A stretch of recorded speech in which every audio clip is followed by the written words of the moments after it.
વડોદરા શહેરની મધ્યમાંથી પસાર થતી વિશ્વામિત્રી નદીમાંથી વધુ એક મૃત હાલતમાં મગર મળી આવતા પ્રાણી પ્રેમીઓ માટે અને વન વિભાગ માટે ચિંતાનો વિષય બન્યો છે. હાલ વડોદરા શહેરમાં વિશ્વામિત્રી નદીમાં વસવાટ કરતા મગરના છેલ્લા 2-3 મહિનામાં 5 થી 7 જેટલા મગરો મૃત્યુ પામ્યા છે, જે પ્રાણી પ્રેમી તેમજ વન વિભાગ દ્વારા ચિંતાનો વિષય વ્યક્ત કર્યો છે. અવારનવાર વિશ્વામિત્રી નદીમાંથી મગરોના મૃતદેહો મળતા ચર્ચાનો વિષય બન્યો છે, ત્યારે વન વિભાગ અને પ્રાણી પ્રેમી સંસ્થાઓ માટે વિશ્વામિત્રી નદીના પાણી માટેના સંશોધનનો વિષય બન્યો છે. કયા કારણોસર મગરના મૃત્યુ થઈ રહ્યા છે તે વિષય ઉપર ગહન તપાસનો વિષય બન્યો છે. ત્યારે ગઈકાલે સાંજે નરહરી હોસ્પિટલની પાછળ આવેલ વિશ્વામિત્રી નદીની નજીકના કિનારે એક 14 ફૂટનો મહાકાય મગર મૃત હાલતમાં મળી આવ્યો હતો. વન વિભાગે આ મૃત મગરનો કબજો મેળવી આગળની કાર્યવાહી હાથ ધરી હતી.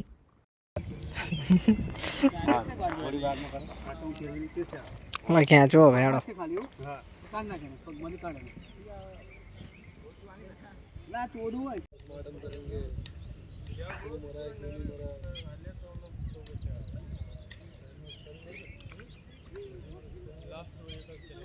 अब कोई बात नहीं चला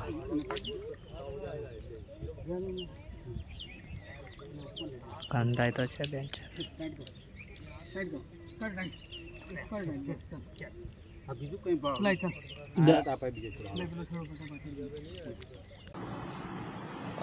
આ મહિનામાં છેલ્લા 30 દિવસમાં 3 મગરો, એના પહેલાં 1 મગર, એટલે ટોટલ 4 મગર મૃત્યુ પામે છે.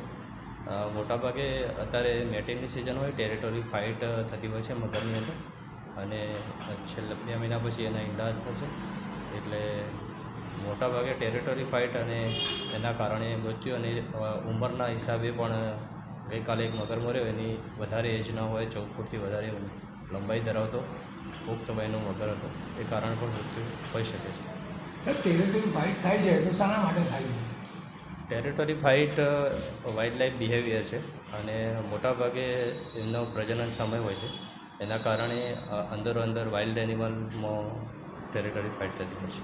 બહારના મગર આવે તો જ થાય ને? આના પહેલાં બી કોઈ દિવસ ફાઇટ આટલી બધી થતી નથી.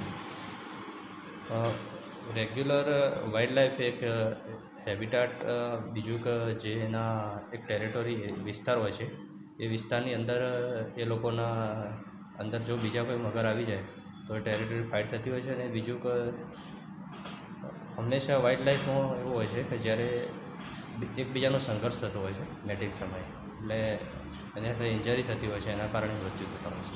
સાહેબ, જે મગરો બહાર છોડવામાં આવે છે, રિલીઝ કરવામાં આવે છે, એ મગર અહીં વિશ્વામિત્રીમાં રિલીઝ થયા છે તો જ થતા થાય. વાઇલ્ડ લાઈફમાં એવું છે કે જ્યારે કોઈ બી હેબિટાટમાંથી જ્યારે એને રેસ્ક્યુ કરવામાં આવે છે, એટલે નેચરલ હેબિટાટમાં છોડવામાં આવે છે, અને મોટાભાગે કિસ્સામાં જ્યાંથી આપણે રેસ્ક્યુ કર્યા હોય એ જ વિસ્તારમાં વન વિભાગ દ્વારા રિલીઝ પણ કરવામાં આવે છે.